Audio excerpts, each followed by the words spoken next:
Welcome to Indus ranges online classes. देखिए MNS के physics में, ठीक है, एमएनएस के फिज़िक्स में जो चीज़ें आती हैं उसमें हम मैकेनिक्स में फर्स्ट ऑफ ऑल स्टार्ट कर रहे हैं न्यूटन लॉज ऑफ मोशन। तो देखिए न्यूटन लॉज ऑफ मोशन में बहुत बेसिक बातें आती हैं। कुछ वर्ड्स को पहले जान लेते हैं क्या होता है कुछ वर्ड्स का मतलब। सबसे पहले इनर्शिया, जड़त्व, इसका मतलब क्या होता है? इनर्शिया, जड़त्व। जैसे मान लीजिए ये मार्कर है, ठीक है, अब ये मेरे हाथ पे है और हम अगर चाहें कि ये ऊपर उठ जाए तो अपने आप उठने वाला नहीं है। अपने आप उठने वाला क्यों नहीं है? क्योंकि इसके पास मास है। ध्यान से समझिएगा एक वर्ड, इसके पास मास है, उस मास को ग्रेविटी खींच रही है और हम कम अगर इसको ऊपर उठाना चाहते हैं तो कम से कम हमको इतना तो फोर्स देना पड़ेगा कि ग्रेविटी का फोर्स हमारे बराबर हो जाए, हमसे कम हो जाए, तब तो ये ऊपर आएगा।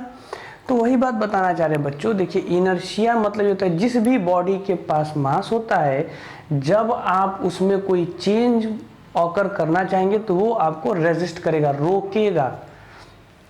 जैसे मान लीजिए हम यहाँ पे खड़े हैं, अब अगर इधर से आप पुश करना चाहें तो आपको आपके हाथों पे फोर्स फील होगा, ठीक है। पर वही मान लीजिए कि स्मोक है, स्मोक, धुआं उठ रहा है, धुएं के पास से ऐसे ऐसे हाथ कीजिए तो कोई फोर्स फील नहीं होता है, बहुत नेग्लिजिबल होता है, पर उसको फील, रीजन क्या है? मास नहीं है। स्मोक उतना इनर्शिया नहीं आपको क्रिएट कर रहा है जितना ही मेरी बॉडी इनर्शिया क्रिएट कर रही है। कोई भी रखी हुई बॉडी हो, कोई मूविंग बॉडी हो, मूव कर रही है इधर की तरफ और आप चाहिए उसको मूव कराना इधर, तो आपको फोर्स लगाना पड़ेगा। ये जो फोर्स लगाना पड़ेगा नहीं, रीजन क्या है? क्योंकि उसके अंदर इनर्शिया की प्रॉपर्टी है, रेजिस्ट टू चेंज। तो इनर्शिया मतलब क्या होता है? Resist to change. जड़त्व का सिद्धांत इसको कहते हैं जड़त्व। अगर वो चल रहा है जड़ रहेगा, अपनी अवस्था में जड़ रहेगा।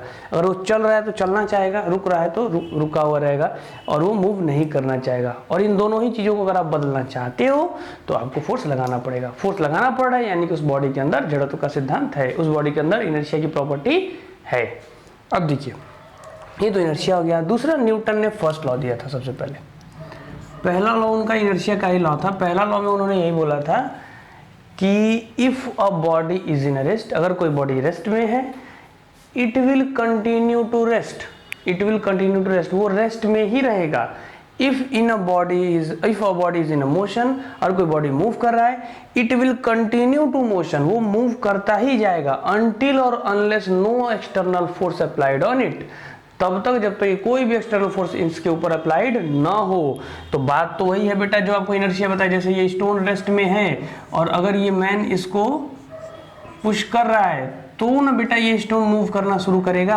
अगर ये स्टोन मूव कर रहा है, अपने आप आगे की तरफ लुढ़कता हुआ आ रहा है और ये मैन चाहता है कि इसको रोक दें, तो इसको क्या करना होगा? इसको यहाँ से एक्सटर्नल फोर्स लगाना होगा इसके ऊपर, तब ये क्या होगा? मूविंग करता हुआ स्टोन रुकेगा और ये रुका हुआ स्टोन मूव करने लगा एक्सटर्नल फोर्स लगाते ही। तो आपको ये बताना चाहते हैं कि देखिए, अब आपके माइंड में आ रहा होगा कि मूव करती हुई बॉडी तो अपने आप रुक जाती है, तो उसमें ऑलरेडी एक्सटर्नल फोर्स इन्वॉल्व होता है, यानी कि आपका फ्रिक्शन लगता है जिस वजह से मूविंग बॉडी रुक जाता है। अगर फ्रिक्शन ना लगे तो मूविंग बॉडी कभी भी नहीं रुकेगा। यानी कि अगर आप इसको इस तरीके से मार दिए, जैसे कि स्पेस में, आप स्पेस में जाओ और कोई ग्रेविटी ना हो, कोई बॉडी आसपास में ना हो, और अगर आप इसको ऐसे मार दिए, वेलोसिटी दे दिए, तो अनंत समय तक ये इस वेलोसिटी से चलता जाएगा। जैसे कि मान लीजिए आपका ये सब मून चल ही रहा है ना, ठीक है, ग्रेविटेशन एक्ट हो रहा है, वो अलग बात है। तो ये न्यूटन का फर्स्ट लॉ था। न्यूटन का जो सेकेंड लॉ है, सेकेंड लॉ में न्यूटन क्या कहते हैं? Rate of change of momentum बोलते हैं। मोमेंटम के बारे में बताते हैं। तो मोमेंटम क्या होता है वो बताते हैं पहले आपको।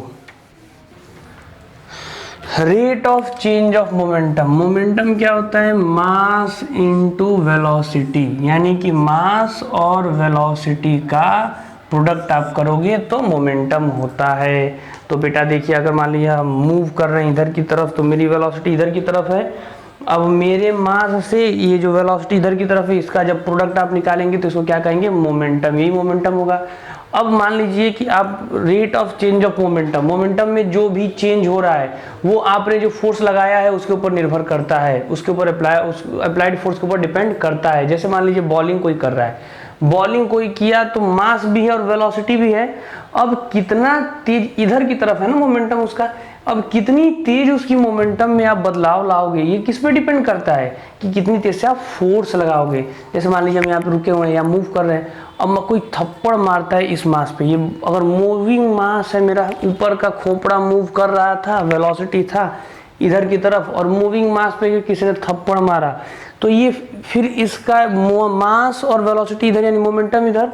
अब मोमेंटम में जो भी चेंज आ रहा है, इसमें जो चेंज आ रहा है वो किस वजह से आ रहा है, ये जो फोर्स आप लगाओ इस पे डिपेंड करता है। बहुत तेज मारोगे तो हो सकता है 360 डिग्री घूम जाए, धीरे मारोगे तो क्या हो सकता है थोड़ा सा ही चेंज आता है। तो ये चीजें आप जैसा फोर्स लगाते हो वैसा मोमेंटम में चेंज आता है। तो ये संवेग का सिद्धांत बोल सकते हो, मोमेंटम का लॉ उनका दूसरा था।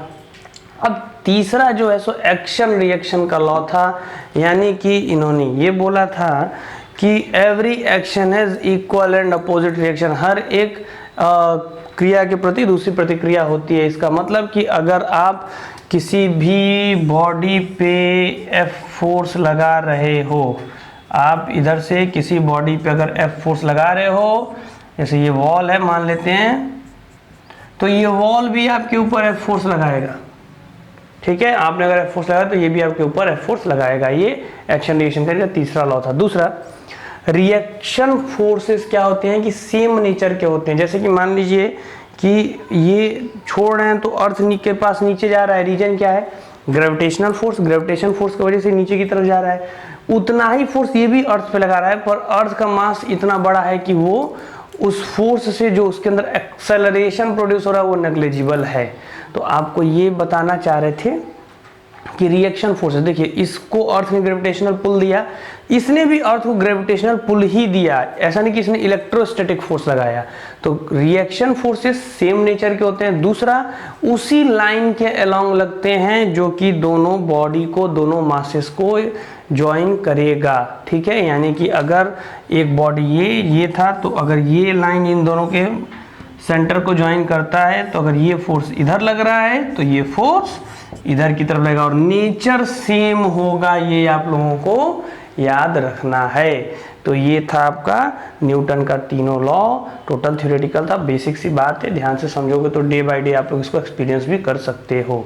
फिर अगले वीडियो में अगले कॉन्सेप्ट के साथ मिलते हैं। Thank you.